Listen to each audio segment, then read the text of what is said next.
Le PAGE, le pôle animation jeunesse, est peut-être le plus gros service de la commune finalement avec ses bâtiments neufs. Est-ce qu'il va encore évoluer? Alors aujourd'hui, en termes d'infrastructure, sur ce site-là, je ne dis pas qu'on ne pourrait pas, un endroit à un autre, y rajouter une extension, mais à mon avis, ce sera difficile puisque le foncier est le foncier. On ne peut pas, comment dire, pousser les murs chez le voisin.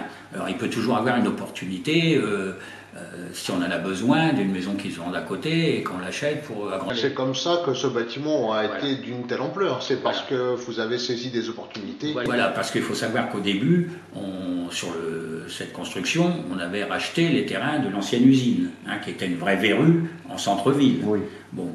Et il s'est trouvé l'opportunité de deux maisons qui étaient contiguës et qui étaient à vendre, et M. Auger a eu la bonne idée d'acheter les maisons et le terrain qui va avec, ce qui fait qu'aujourd'hui, la jonction rue de Riard, place Tiburce-Lefebvre, c'est faite à l'emplacement de ces maisons et de ces terrains par le fait. Donc ça a permis d'avoir quelque chose de plus agréable, d'avoir une liaison qui est très appréciée, parce que quand vous traversez là, c'est vrai que c'est très, très pratique. Vous retrouvez de la place directement chez le boulanger de l'autre côté. Sur le pas, c'est plus facile d'accès que d'avoir un accès sur la route, qu'elle soit côté rue de Riard. Donc voilà, ça a permis de s'étaler un peu plus. Mais alors, à peu près 300 enfants de tous les âges, Oui. Quelles sont les prestations qui sont proposées actuellement pour la jeunesse? Alors aujourd'hui, on prend les enfants, on peut dire des bébés, puisque avec un service que maintenant, du fait qu'on a les infrastructures, avant on recevait les gamins à la mairie, dans la salle de la mairie, tous les mardis matins. Pour la halte garderie. Pour la halte garderie, qui est l'affaire de la communauté de communes, puisque c'est une de leurs compétences, la jeunesse. Donc ces enfants-là, aujourd'hui, on a des personnels de la communauté de communes, du service petite enfance qui a investi les locaux, où là on a tout pour changer des bébés, pour les toilettes bébés, enfin on a tout ce qu'il faut pour de 0 à 3 ans.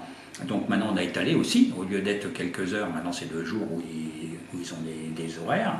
Et donc on peut dire maintenant qu'on prend de tout petit jusqu'à la fin de l'école primaire. Oui.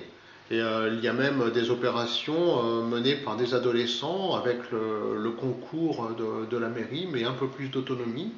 Oui. Est-ce que c'est amené à se développer encore? Oui, mais je pense qu'on peut toujours faire. Et moi je suis, je ne dirais pas étonné, mais c'est vrai qu'on a des jeunes qui sont aujourd'hui, qui s'occupent du centre aéré. Oui, les ambassadeurs. Qui ont créé eux-mêmes, c'est eux qui le gèrent. Ouais. Pour les 15-17 ans, effectivement, on peut toujours développer, c'est pas interdit. Il y a quelquefois des bonnes idées qui sortent. Alors évidemment, il faut choisir, parce qu'il y a aussi l'aspect financier qu'il faut toujours choisir. Parce que sinon, vous comme moi, vous allez avoir des bonnes idées. Après, il faut pas tout d'avoir les idées. Il faut avoir l'argent pour les financer, ce que beaucoup oublient des fois.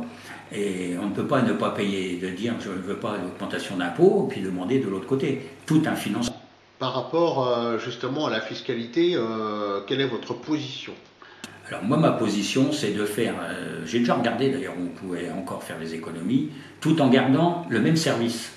C'est ça qui est important, parce que sinon vous supprimez tout un tas de prestations et vous allez faire des économies, c'est sûr. Mais on peut toujours faire les services en y regardant de plus près, en mettant en concurrence, qu'on a toujours fait, mais on peut encore l'accentuer. C'est pour ça que j'ai lancé déjà là un marché à bon de commande pour pouvoir tirer les prix un maximum. Ce qui fait que la communauté de communes a son propre marché pour les gros marchés sur lesquels on peut profiter.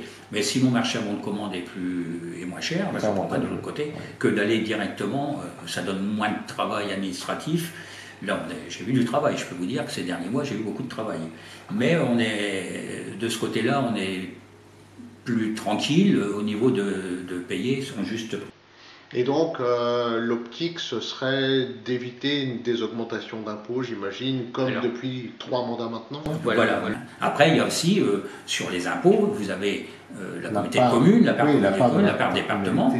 Et effectivement, si eux les augmentent, quand vous regardez le chiffre en bas, parce que beaucoup c'est ce qu'ils font, ils ne regardent que le chiffre, et bien évidemment, vous dites mes impôts augmentés. Mais il faut regarder, pour voir si on a tenu notre parole, il faut regarder la part communale. pas aller aux chiffres simplement.